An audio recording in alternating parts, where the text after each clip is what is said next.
Today we're going to fix up this Universal Audio 1176. Currently the meter is not quite calibrated and the lights are not working. So we're going to open it up, check it out and see what's under the hood.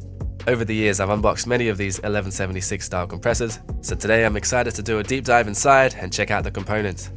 We'll also give the face a nice polish and take off these knobs and give them a nice polish and clean as well.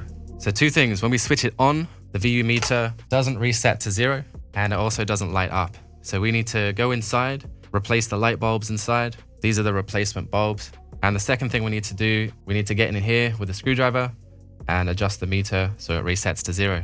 Let's do it. So I'll switch the unit off to prevent any shocks. There are 7 screws on top, so let's undo those. Now this hood just comes off. And voila, that is beautiful. Here is where the magic happens. You can see the famous FET circuitry inside. So these lights are located at the very back. This part can be quite tricky, taking these clips out. And here are the old lights. So we'll take the old ones out. They look just like a light bulb really. And we'll pop the new ones in. This is the trickiest part here because I don't want to ruin the bulbs as they're quite fragile. There you go, and just slide that in. So that should be all good. Let's switch it on and see if we've got some light. Yes, we have light. It's been over a year and we've finally got light. I'm so happy right now. So you see that VU meter is not quite set to 0. It's a little bit over. When unboxing the Audioscape revision A, straight out of the box we had the same issue. But it's quite normal and an easy fix. So let's address that now. Whilst the unit is on, we need to get in here and we need to turn the dial until the VU meter resets to 0. It's very sensitive, but let's adjust it. And that looks about right. I'm happy with that. During the day, it might actually fluctuate. That's fine, we can adjust it later. Now let's put the lid back on. I'll give it a little polish and then we're done. I used this Gibson guitar polish and it really brought the faceplate back to life. So we'll take the dials off with an Allen key.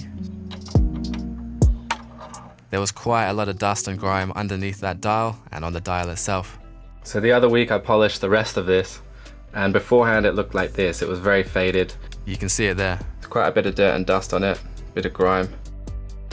I'll give it a nice wipe down, just get rid of all that excess dust. You can see all the dust just came off. Do the same for the input. Nice and clean. So I'll grab a cloth, spray it on, and give it a wipe.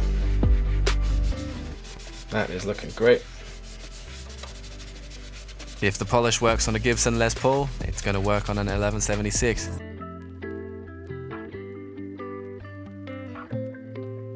So we'll now put the dials back on and make sure they're in the right position. So that output now lines up to 0. And the input lines up to minus infinity. We'll secure them back again with the Allen key. There we go, nice and secure.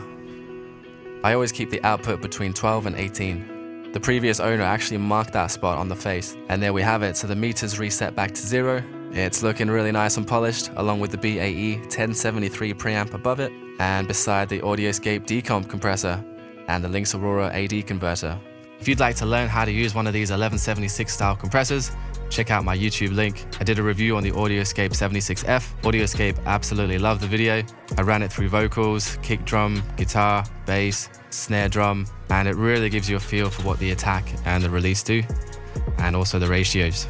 If you're a Melbourne artist or producer and you need recording or mixing, DM me and let's get to work. So be sure to like and subscribe and stay tuned for more.